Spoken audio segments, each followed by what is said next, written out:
उनके मंसूबे को कभी कामयाब नहीं होने देंगे।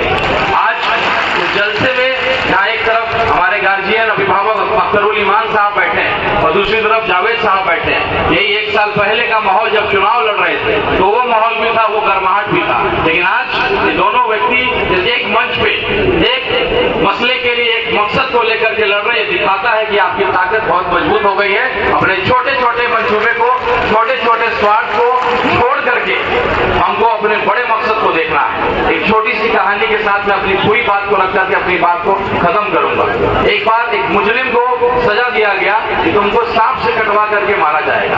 फांसी की जगह कहा गया कि तुमको सांप से कटवाया जाएगा। उस व्यक्ति को खड़ा किया गया, शीशे के उस पार पानी था, पानी से सांप आता हुआ दिखाया गया। उस मुजरिम को मालूम नहीं था कि शीशे के वो शीशा भी बीच में है, सांप और उसके बीच में दरमियान एक शीशा है, उसको पता नहीं था। उस व्यक्ति को दिखाया गया कि पानी से सांप चलता हुआ आ रहा है। जब सांप नजदीक आया, उसके चेहरे को काले रंग के कपड़े से ढक दिया गया और केवल उसको एक पिन चुभाया गया, केवल एक पिन चुभाया गया। उस व्यक्ति को लगा कि मुझे सांप ने काट लिया और वो मर जाता है। तो ये डर, ये जहर जो फैलाने का प्रयास किया जा रहा है, आपको डराने का प्रयास किया जा रहा है और आपको आपस में बांटने का प्रयास किया जा रहा है। अरे भाई साहब, मैं हिंदू, क्या मैं अपने मंदिर में किसी मुसलमान भाई को कबूल करूंगा कि मेरे मंदिर के ट्रस्ट में मुसलमान भाई आए? मैं नहीं कबूल करूंगा। तो फिर मैं क्यों कहूंगा कि मुसलमान के ट्रस्ट में, वक्फ बोर्ड में किसी हिंदू को उसमें शामिल किया जाए? ये बिल्कुल संविधान के विरुद्ध है। Right of equality, freedom of religion, इसको जो है तोड़ने का प्रयास किया जा रहा है। हमारे राष्ट्रपति कहते हैं कि सुप्रीम कोर्ट बड़ा सांसद हो गया। अरे सुप्रीम कोर्ट सबसे बड़ा कस्टोडियन होता है लोकतंत्र का। हम लोगों ने भीमराव अंबेडकर जी का जयंती मनाया और फूल चढ़ाया। केवल फूल चढ़ाने से नहीं होगा, उनके सिद्धांतों को जिंदा रखना पड़ेगा और इस काले कानून को हम लोग वापस करेंगे।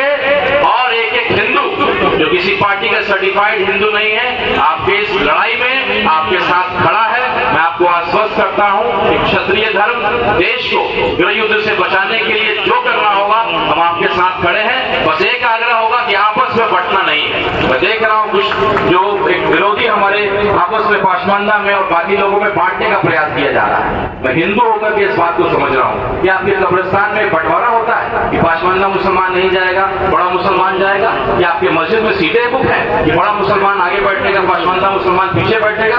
ऐसा कुछ भी नहीं है। ये हमें समझना पड़ेगा। हमारे विरोधी हमको बांटना चाहते हैं, डिवाइड एंड रूल, अंग्रेजों की पॉलिसी से हमको हरा करके आपस में बांट करके अपनी सियासत को करना चाहते हैं। कोई रोजगार की बात नहीं करता, कोई अस्पताल की बात नहीं करता, केवल जहर फैला करके अपनी राजनीति को जिंदा रखना चाहते हैं। इन्हीं शब्दों के साथ चंपारण की धरती का बेटा प्रणाम करता है किशनगंज की इस क्रांतिकारी धरती को, और मुझे पूरा विश्वास है पूरा देश आज देख रहा है आपकी इस क्रांति को। और अब और मजबूती से लड़ने का समय है, क्योंकि सुप्रीम कोर्ट ने बोला जरूर है लेकिन इस कानून, काले कानून को खत्म नहीं किया है। जब तक ये काला कानून खत्म नहीं होता, हम इतिहाद होकर के बिल्कुल हिंदू मुसलमान होकर के देश के लड़ाई के लिए बिल्कुल हम लोग एक होकर के लड़ाई लड़ेंगे। बहुत बहुत